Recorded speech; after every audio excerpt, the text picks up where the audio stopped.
You are listening to the Willpower Podcast. Welcome to the show. I am Will Holdren, and I talk with some of the most influential CEOs, entrepreneurial leaders, and thought leaders to try and reveal the secrets that has led to their success. I believe that with the right knowledge and mindset, you can do anything you set your mind to.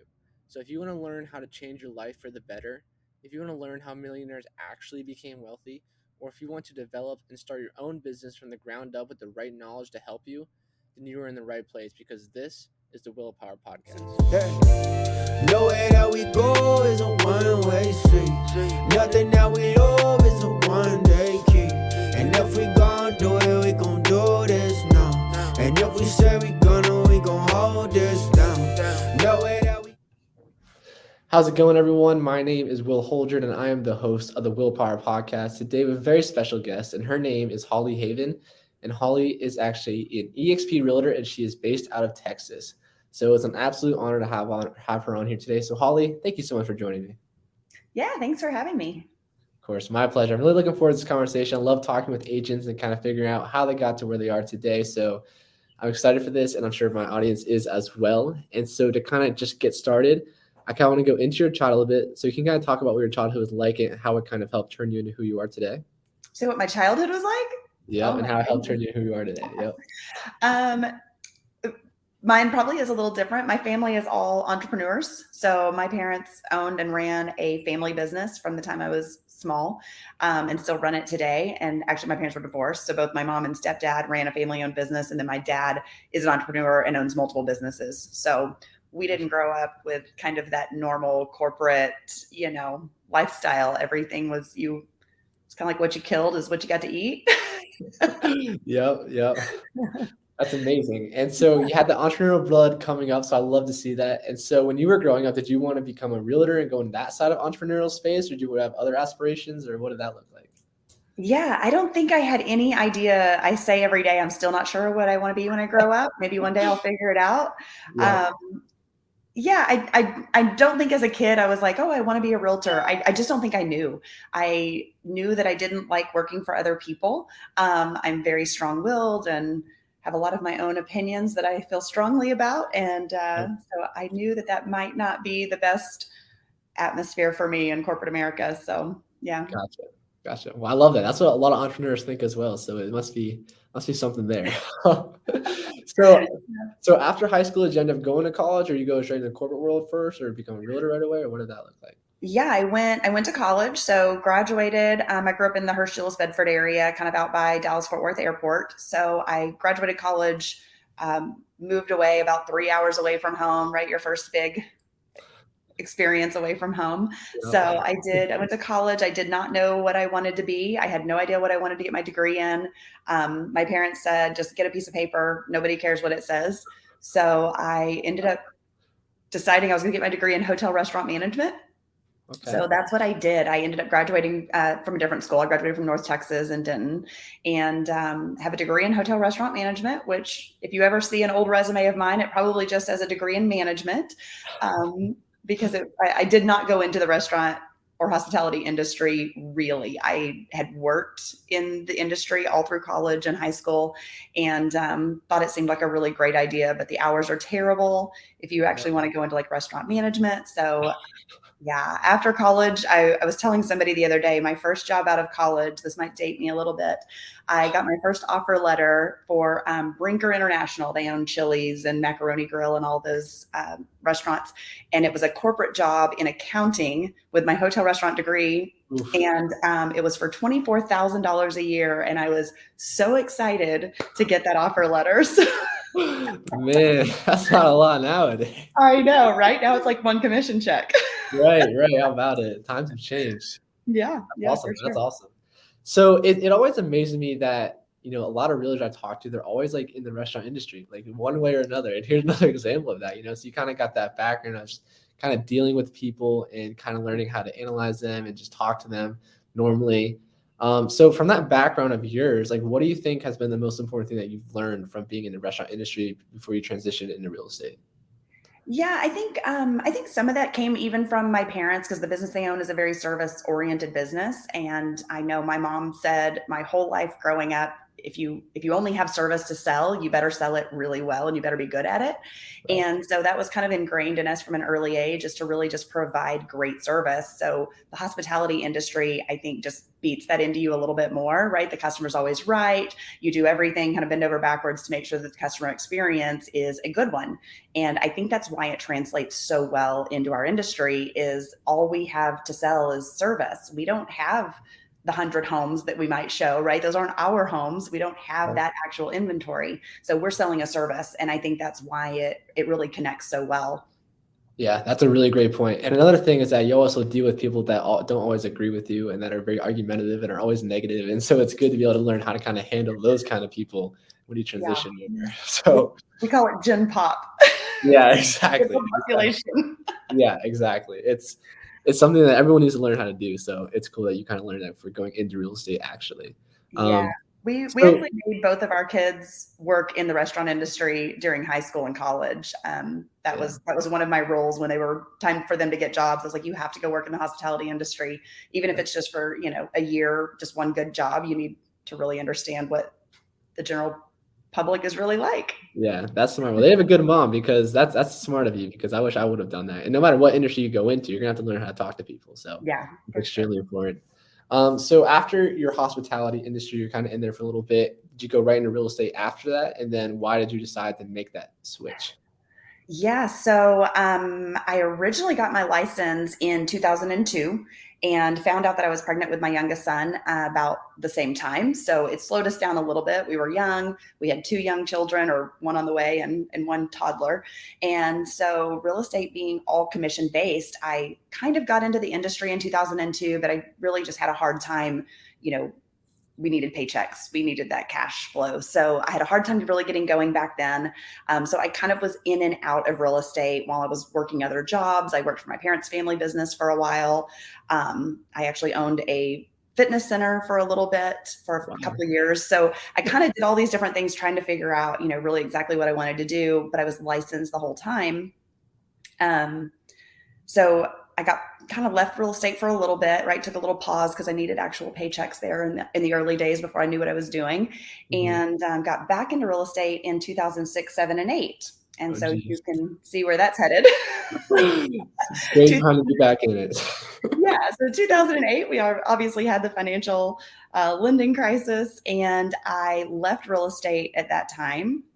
And I was kind of trying to figure out what I wanted to do. My kids were still young. My youngest one was, kind of partially home with me. And I decided that I enjoyed the education aspect of real estate. I worked with a lot of first-time home buyers during those few years and really enjoyed, helping them through that process. And the craziest thing I've ever done, I decided to go teach high school. So I took a break from real estate and I taught high school for 4 years. And I don't teach high school anymore. So yeah, that's funny. Yeah. So I did enjoy it. I taught like home ec classes. I had dance team and cheerleader. So it was fun. It was the fun side of high school, if I could say that. It wasn't like, English or history or something like that. So we did have a good time, but I had a friend that I was teaching with, and she left the industry and joined a real estate team. She left teaching. And so she said, you have to come work with us. And that was kind of me getting back into real estate around 2014. I went to work for a team as more like their operations director. So I've kind of been on every side of real estate at this point.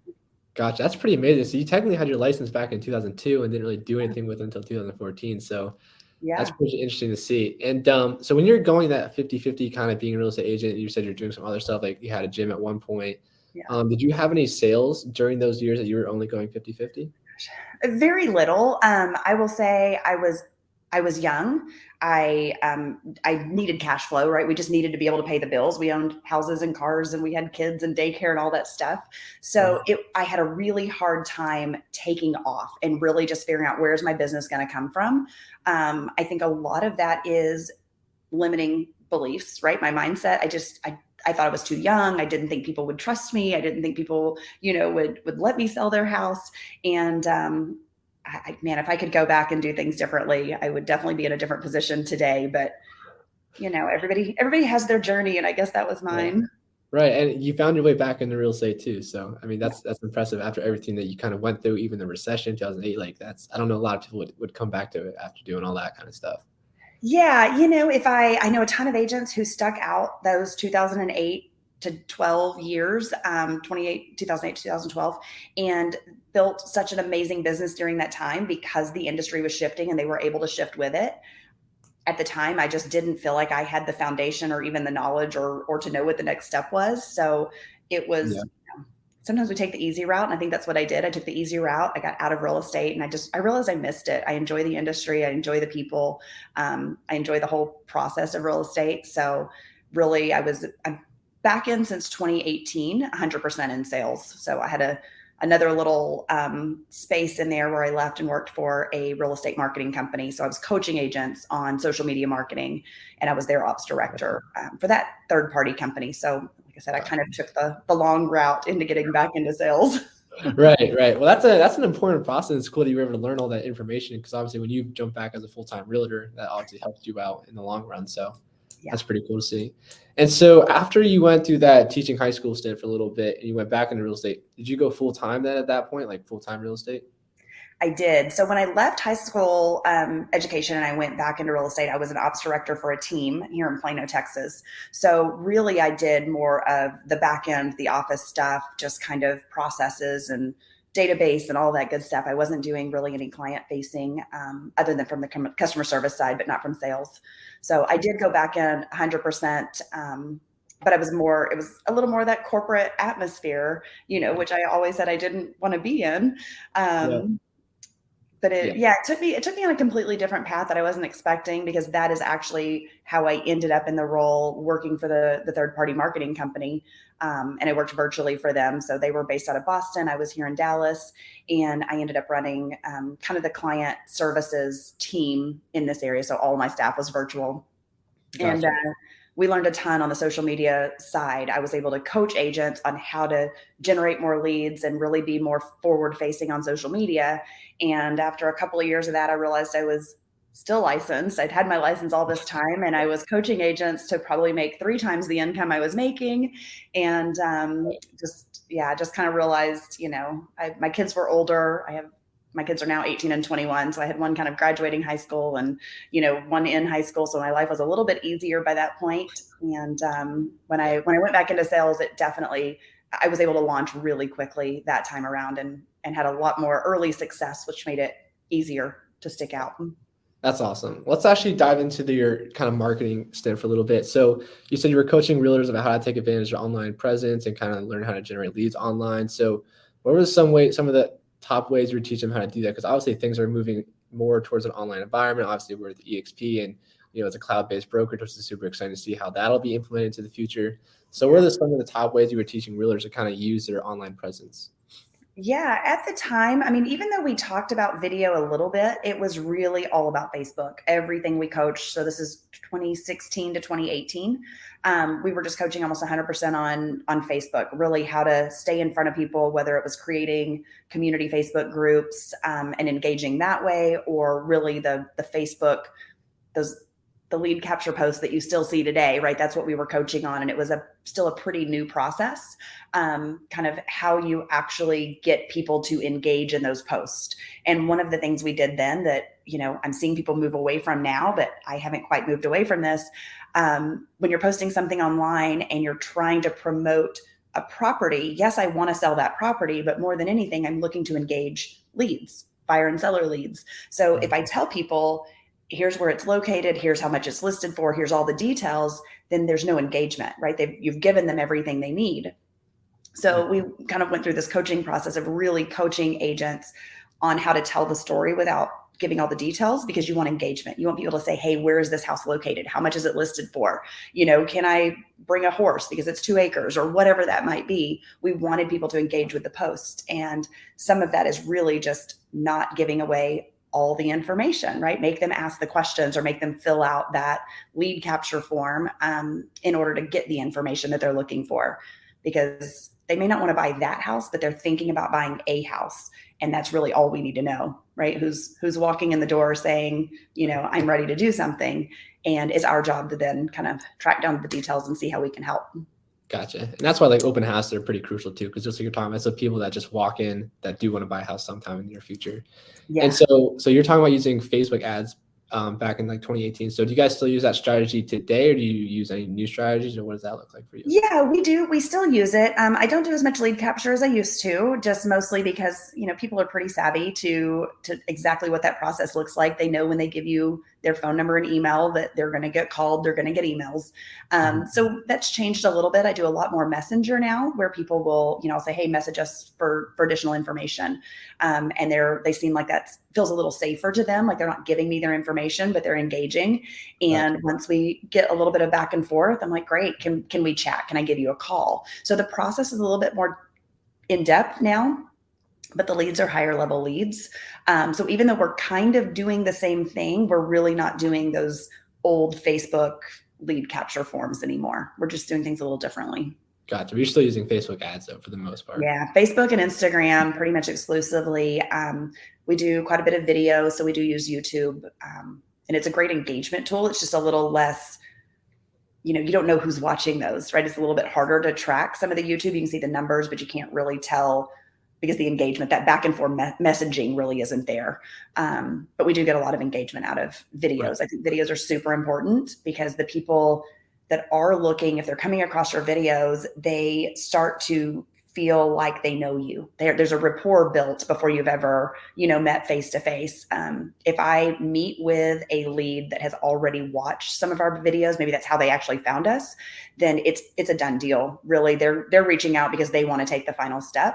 So it just changes that funnel a little bit. It means the people that I'm engaging with aren't, the Mickey Mouse emails. They are now the people who are like, hey, I watched your videos and I have some questions. And so it definitely changes the process. It's 100% better when they reach out to you instead of the other way around, for sure. Oh my gosh. We don't cold call. I'm not a cold caller. I think there's a place for all different pieces of marketing in the industry. I just know most of those places aren't right for me. I even when we had expired listings, right? Those don't exist right now. But even when they existed, I didn't call expired. That's just not the way I do business. I do so much through community groups and Facebook groups and just kind of trying to be as hyper local as possible. That Facebook and Instagram really has always been my platform. Gotcha. I love that. And so kind of going off that, so for new agents that are kind of coming initially, don't have a lot of money to spend on ads, like what would you recommend for them to kind of learn how to generate new leads as a brand new agent? I mean, honestly, Facebook is really inexpensive. Even to run some ads, you don't have to have a lot of money to get in front of people, but engaging with your sphere and trying to get your family and friends involved to, share your videos or share your posts, kind of let people know that you exist. I did that early on where I'd say, hey, I would reach out to my girlfriends and say, hey, I just posted a video. Will you go like it? Or will you go share it? Or whatever might, be relevant, because you need more people organically to see that video. And the more your friends and family engage, then the more other people will see it, because then it's their friends and family. So you get this kind of exponential growth organically. And it's free. It can be literally almost no money. Now, then when you can put some money behind it and sponsor some of that on Facebook, still, it doesn't have to be very much. It can be less than $100. And you can get a little more of that community outreach, right? By just dropping that map pin and going 10 miles or 30 miles or whatever your area looks like. Right.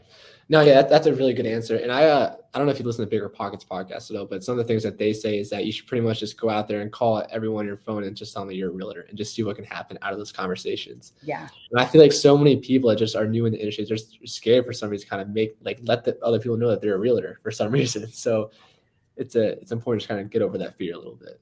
Yeah. And, there's people out there that are rooting for you all the time. There's always family and friends, and sometimes people that you don't even know are rooting for you. And what I've learned is sometimes people are just waiting for you to ask for their help. And they actually want to be asked. They want to help you, but they don't know how. So letting people know that you're in real estate and then how they can help you. If you know of anybody that's thinking of buying, selling, or even maybe renting a house, I would love to chat with them. I'd love to earn their business. And so asking for those referrals is really important, because a lot of times people don't think on the same wavelength as an entrepreneur or business owner if they're not an entrepreneur or business owner. So they think of it maybe in a business aspect of like, oh yeah, I'm not looking to sell my house, but cool, But when you change that conversation to, do you know of anyone else? Maybe somebody you work with or go to church with, somebody from your son's baseball team. If you talk to anybody like that and they mention it, I would love if you would share their information with me and I could reach out to them. So some of it's just learning kind of how to script it, because everybody else doesn't know how to help you. You kind of have to teach them how to help you, right? Train them a little bit. Right. Yeah. And no one really wants to be that pushy sales agent. So it's important to kind of realize like how to word it in conversation without coming across pushy, and then just getting your name out there over time. So that's pretty cool. So kind of going off of that, obviously you started back again in 2018, which is kind of crazy because then COVID hit. So it's like every time you jump into real estate, something crazy happens like in the next 2 years. Yep. So obviously you came in 2018. So, I mean, how did COVID kind of affect your business? Obviously now we're coming out of COVID. So what changes have you made like coming in and coming out then? Well, so I'm fortunate enough to live in North Texas where COVID was almost not a thing. We basically pretended like it didn't exist. Right. We had the really short shutdown, right there around March 2020. And where we kind of shut down from March to May.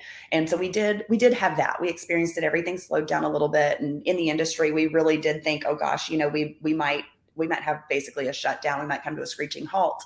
And there was nothing further from the truth for us and for, so much of the country. We just weren't expecting that everything skyrocketed after that. So personal experience, when people ask me what's the market going to do? What can we expect even right now? Because we're at crazy all-time highs in our market. My personal story is when we came kind of out of COVID and we were summer of 2020, August timeframe, we decided to go ahead and sell our house. We're building a custom home right now. And so we decided to go ahead and list our house. We were back to the normal values pre-COVID. So we listed the house at like $550,000. We actually didn't even go on the MLS. An agent friend of mine had buyers. We sold it for $550,000. And that house today is worth $850,000 about 19 months later. So ouch. Yeah, it's pretty painful. Now the new build is also worth another $300,000 or $400,000. There you go. We get the equity on that side, but right. We just never know. We don't know what the market's going to do. We have ideas and we have economists and we have all this data, but you just don't know what that next piece is going to create. So we had no idea we were going to create the low inventory that we have. And the mass, being in North Texas, we have had a mass influx of people from California, New York, Chicago. Yeah. Those are really our big three, it seems like. Yeah, and they're coming with big chunks of cash, and our market is completely out of whack right now and still really low inventory, and still, homes are going 25, 50, 100,000 over on every listing pretty much. That's some crazy stuff. And yeah, I mean, from what I've seen, it's like Texas and Florida, like you guys are just blowing up with like population right now. It's crazy to see. It's because we pretended COVID didn't exist. Exactly. Maybe that's the way to do it. Yeah, so that's pretty cool. I wish we could talk more about this, but before we're out of time, I have a couple more questions for you. So kind of like looking at your future, like what are some of your big goals that you hope to get accomplished as a realtor, personal, or anything along those lines?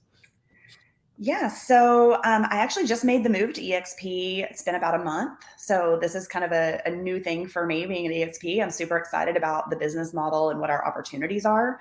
So I am looking at growing my personal team, and then obviously, attracting more agents to EXP, because I ignored the model for so many years. And now I'm, kind of kicking myself saying, I wish I had paid more attention. And I'm kind of back in that education phase where I want to educate people and show them what the opportunities are. So that's probably my next big focus over the next 12 to 24 months, is not only growing my own team with, I need 2 or 3 buyer's agents for sure.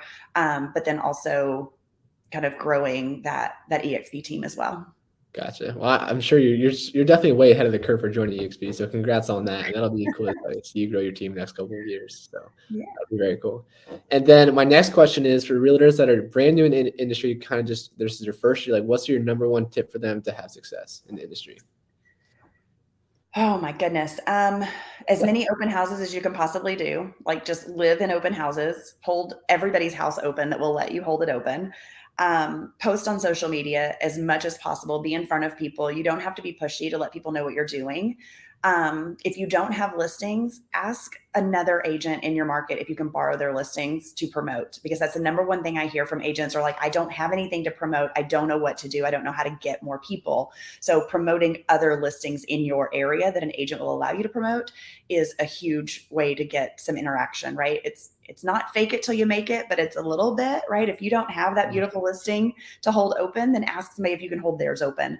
And then you utilize it for your marketing. You take pictures, you do videos while you're in there. You let people know how you can help them get into that house. So you can always promote real estate even when you don't have listings. And I think that's the biggest thing, is just being in front of people as much as possible, letting them know that you're busy and you're an active agent, and then that you're there to provide service. Gotcha. Yeah, those are all really great tips. And so before we hop off, is there anything else you would like to say? And if people want to reach out to you, how can they find you? Yep, they can find us at havenhometeam.com, and we are on Facebook and Instagram and all those places, YouTube. So we're pretty easy to track down, and we're in the North Dallas market. So anything north of Dallas is pretty much us. Awesome. All right, guys, there you have it. Holly Haven, thank you so much for joining me today. Nowhere that we go is a one-way street. Nothing that we love is a one-day key. And if we gon' do it, we gon' do this now. And if we say we gonna, we gon' hold this down.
Nothing that we love is a one-day key.